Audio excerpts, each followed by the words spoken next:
सच्चिदानंद सद्गुरु साईनाथ महाराज की जय। ओम साई राम। मित्रों, आज का ब्लॉग आप सभी लोगों के लिए विशेष लाभकारी और कल्याणकारी है, क्योंकि आज के ब्लॉग में हम आप सभी लोगों को बता रहे हैं साईं बाबा की पूजा आराधना करते समय या किसी भी प्रभु की आप पूजा आराधना करते हैं तो उसमें अगर आपको कुछ संकेत ऐसे मिलते हैं जो आपको लगता है, बहुत सारे जो साईं भक्त हैं या बहुत सारे ऐसे भक्त हैं जिनको ये लगता है कि कहीं ना कहीं ये चीज़ अशुभ है या डर जाते हैं, वो सोचते हैं ये चीज़ें क्या घट रही हैं मेरे साथ।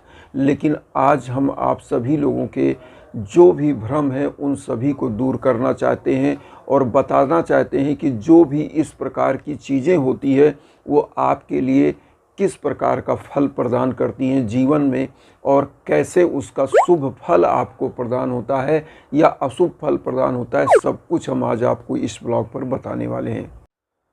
सबसे पहले तो आप सभी लोग ये जान लें कि जब आप पूजा करने बैठते हो और मान लीजिए आपने सब कुछ कर लिया है, एकदम फूल माला अगरबत्ती सब कुछ जला लिया है, सब कुछ रख लिया है, दीपक जला दिया है। अब यहाँ पर मान लीजिए कि अचानक ही आप पूजा करने बैठते हो और अचानक से आपके गेट पर कोई भी भिखारी आ जाता है जो आपको आवाज़ देता है भिक्षा के लिए, तो आप उसी क्षण समझ जाइएगा कि आपकी पूजा सफल हो चुकी है और आपकी मनोकामनाएं भी पूर्ण होने वाली हैं।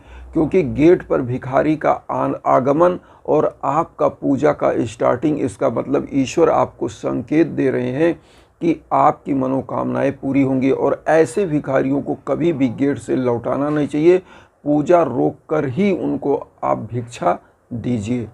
अब दूसरा संकेत ये है कि जैसे बहुत सारे लोग पूजा करने बैठते हैं, अचानक से उन्होंने दीपक तो जलाया और दीपक का लौ पहले स्लो था, अचानक से वो तेज जलने लगता है और दीपक का लौ अचानक से तेज जलने लगे। उस समय नहीं जब दीपक बुझने वाला हो, जब दीपक आपने जलाया है और उसमें तेल हो, उस समय अगर दीपक अचानक से तेज हो जाता है तो आप समझ लीजिए कि प्रभु आपको संकेत दे रहे हैं कि आपका दिया हुआ भोग मुझे मिल रहा है और आपकी मनोकामनाएं पूरी होंगी, सिद्ध होंगी।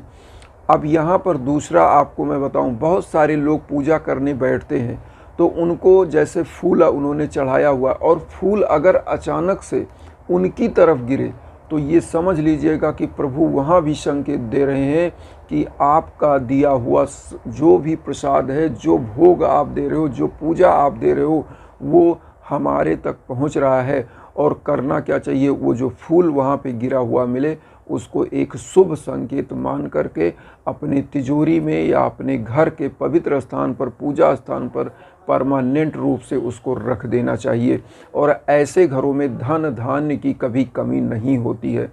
अब यहाँ पर एक तीसरा आप समझ लीजिए कि जब आपके घर आप पूजा कर रहे हो, अचानक से कोई मेहमान आ जाए, तो हमारे यहाँ लिखा भी हुआ अतिथि देवो भव, मतलब अतिथि देव के समान है। और लेकिन अतिथि अगर अचानक से आता है आपके घर में और आप पूजा कर रहे हो, उसी समय अगर अतिथि का प्रवेश होता है तो आप मान लीजिएगा कि आपको ईश्वर ने सेवा का मौका दिया है। और ऐसे अतिथि को आप हमेशा सम्मान से, सत्कार से रखिए और उनकी समस्त रूप में सेवा करके, खुश करके ही उनको भेजिए। इसी प्रकार से बहुत सारे परिवार ऐसे होते हैं जो अगरबत्ती जला रहे हों। अगरबत्ती जलाने के बाद बहुत सारे लोगों ने देखा होगा कि अगरबत्ती का जो धुआं होता है, कभी जब आप लगा देते हो तो एक ही लौ में जलता है।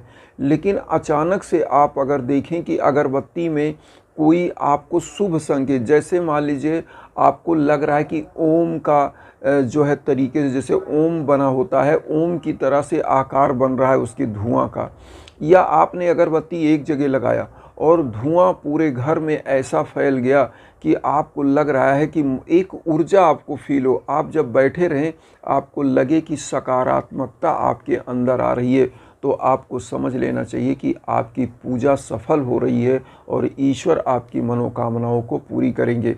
अब यहाँ एक चीज़ और आपको समझ लेना ज़रूरी है कि जैसे मान लीजिए कि आप लोग बैठे हुए हैं, पूजा कर रहे हैं और अचानक से कहीं से भी कोई गिफ्ट आपके घर पे अचानक से कोई चीज़ आता है, तो भी समझ लीजिए कि ये प्रभु का दिया हुआ उपहार है आपके लिए, और समझ लीजिए कि आपकी पूजा सफल होने वाली है।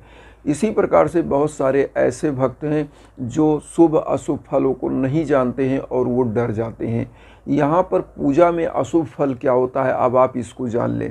अशुभ फल वो होता है जब आप पूजा कर रहे हो और अचानक से आपका कोई भी दीपक आपने जलाया और अचानक से दीपक दग जाए, फूट जाए और वो बुझ जाए अचानक से, तो ये अशुभ होता है, क्योंकि ऐसी मान्यता है कि आपकी पूजा में कोई ना कोई त्रुटि हो रही है, जो आपका पूजा सफल नहीं हो रहा है।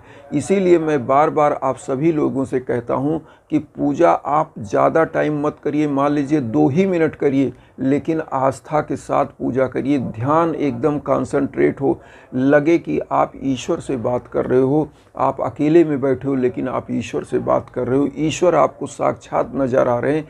पूजा उस लेवल की होनी चाहिए।